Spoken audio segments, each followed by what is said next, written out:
नमस्ते दोस्तों, विज्ञान भैरव तंत्र की इस यात्रा में आपका स्वागत है। आज हम बढ़ेंगे 25वें सूत्र की ओर। 25वें सूत्र में शिव भगवान कहते हैं, जैसे ही कुछ करने की वृत्ति हो, रुक जाओ। ये विधि मध्य में रुकने की विधि है। आइए समझने का प्रयास करें कि इस सूत्र में क्या कहा गया है, हमें क्या करना है। जैसे ही कुछ करने की वृत्ति हो, टेंडेंसी हो, और हम उस वक्त बिल्कुल ठहर गए, रुक गए, तो यह हमें एक आयाम का अनुभव करवाता है, एक सूक्ष्म विश्राम का। हमारी जो ऊर्जा है वह हमेशा गतिमान रहती है।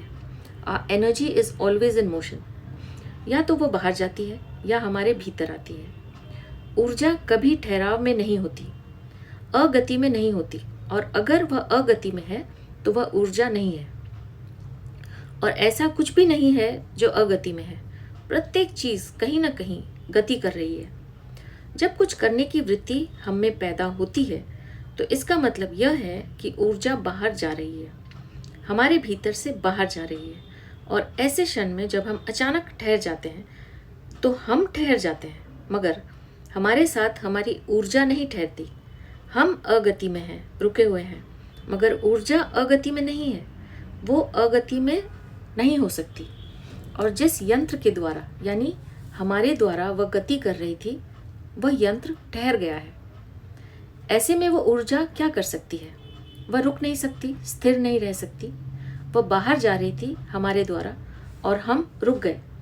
अब यह यंत्र उसे बाहर नहीं ले जा सकता, मगर यह यंत्र उसे भीतर केंद्र पर ले जा सकता है।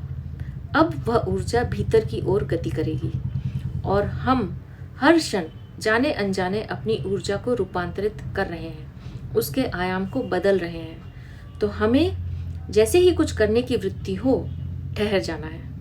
कुछ विचार नहीं करना है, केवल ठहर जाना है। उस ठहरने में हमें केंद्र की झलक मिलेगी। हम परिधि को भूल जाएंगे, हमें केंद्र दिखने लगेगा। इस प्रयोग में 3 बातों का ध्यान रखना है। 1, वृत्ति वास्तविक होनी चाहिए, the tendency should be real. 2, रुकने के संबंध में कोई विचार नहीं करना है। और तीसरा, प्रतीक्षा करनी है। जब ठहर गए तो ठहर गए। कुछ क्षणों के लिए सांस भी नहीं लेना है, कोई गति नहीं करनी है, कोई चेष्टा नहीं करनी है, बस प्रतीक्षा करनी है कि क्या होता है। केंद्र के बारे में सोचना नहीं है, उस तक पहुंचने की चेष्टा नहीं करनी है। ऐसा करने से ऊर्जा उसी में लग जाएगी और हम इस प्रयोग से चूक जाएंगे। ऊर्जा को स्वयं जो करना है करने देना है।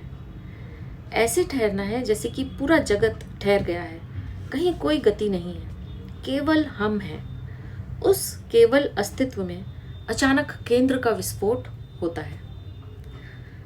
तो यह थी 25वीं विधि।